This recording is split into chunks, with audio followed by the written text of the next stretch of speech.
Sharon Carter's power broker arc. What's her endgame? The Falcon and the Winter Soldier revealed Sharon Carter as the power broker, the mysterious figure controlling Madripoor's criminal underworld and creating super soldiers through stolen serum. But this twist created more questions than answers. Sharon was a SHIELD agent, a principled hero who helped Steve Rogers during Civil War. The series wants us to believe she became a criminal mastermind because she was pardoned too slowly after being a fugitive. The motivation doesn't track. Sharon's descent into villainy lacks the psychological development that would make it believable. We never see the moment she decides to become the power broker. We never understand why she chose this specific path rather than thousands of other options available to a trained intelligence operative. Most troubling, what's her ultimate goal? She's back in the US government with full access to classified information while still running criminal operations. Is she planning something larger, revenge against the government that abandoned her, or is she simply in it for money and power? The series ended without revealing Sharon's endgame, leaving her transformation from hero to villain as one of the MCU's most poorly explained character shifts. How did Thanos know about the Infinity Stones? Thanos' entire plan required knowing that 6 Infinity Stones existed, where they were located, and how to use them together. But where did this knowledge come from? The MCU has never explained how Thanos learned about the stones. They're scattered across the universe, hidden, and in some cases lost for millennia. The Soul Stone's location was unknown even to Thanos until he tortured Gamora for information. So how did he know to search for 6 specific artifacts? Possible explanations. First, Thanos could have learned about them through his connection to the Eternals or other cosmic entities. But Eternals never mentions Thanos, and he doesn't demonstrate knowledge of cosmic history beyond the stones themselves. Second, perhaps Loki's failed invasion of Earth, using the Mind Stone, revealed the stone's existence to Thanos. But this doesn't explain how he knew about stones that hadn't been revealed yet, like the Soul Stone on Vormir or the Power Stone on Morag.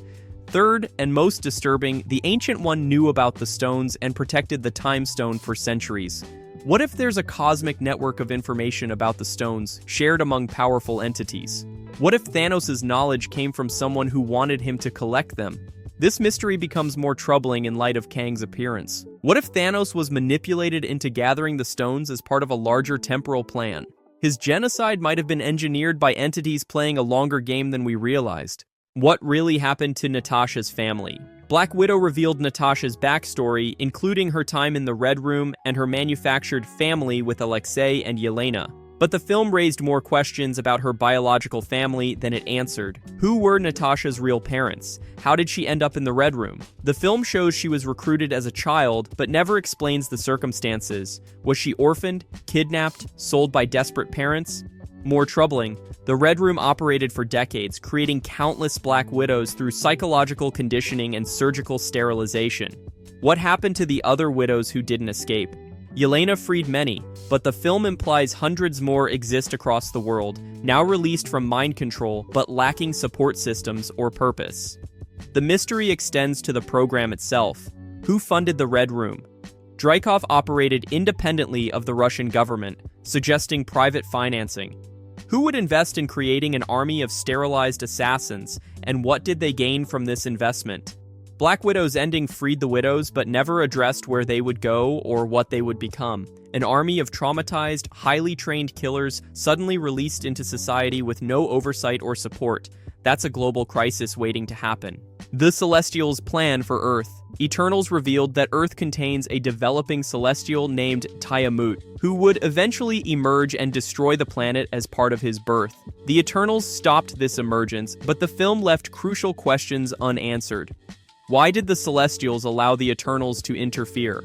Arishem appeared at the film's end to collect the rebels for judgment, but if Celestials are truly all-powerful cosmic entities, why didn't he prevent the interference in the first place? More disturbing, how many other planets contain developing Celestials?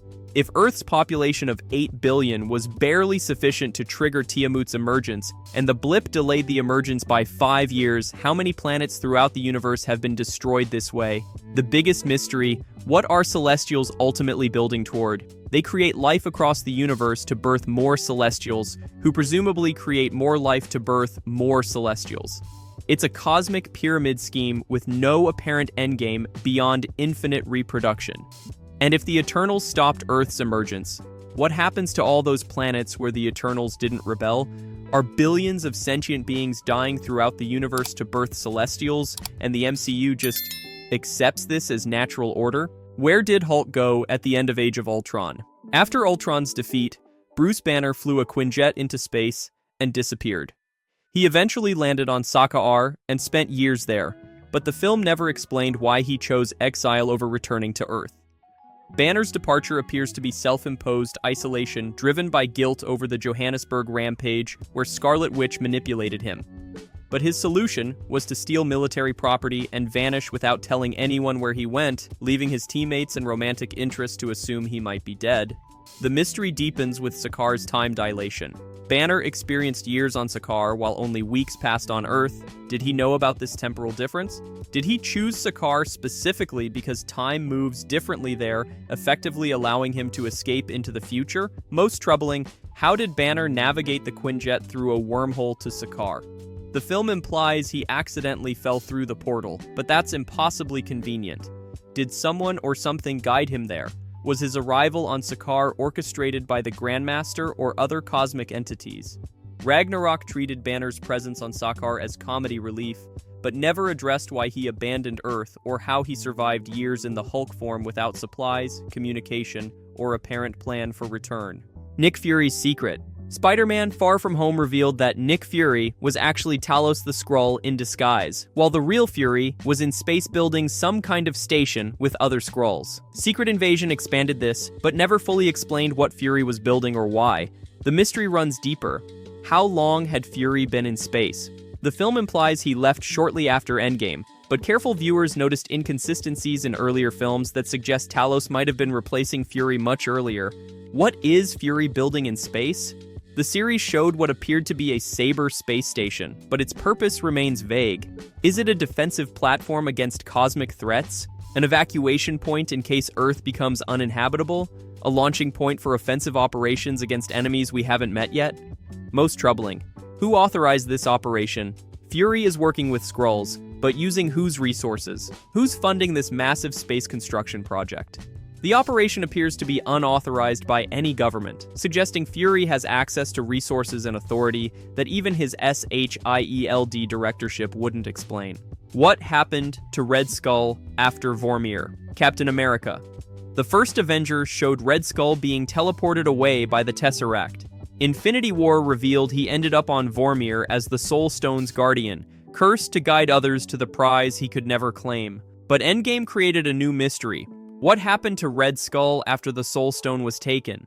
Thanos retrieved it in 2018, and then Hawkeye and Black Widow retrieved it in 2014, creating an alternate timeline. In the main timeline, is Red Skull still on Vormir?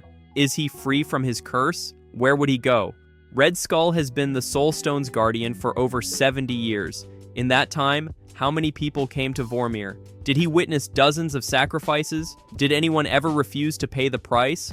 What happens to those who come seeking the stone but won't kill for it?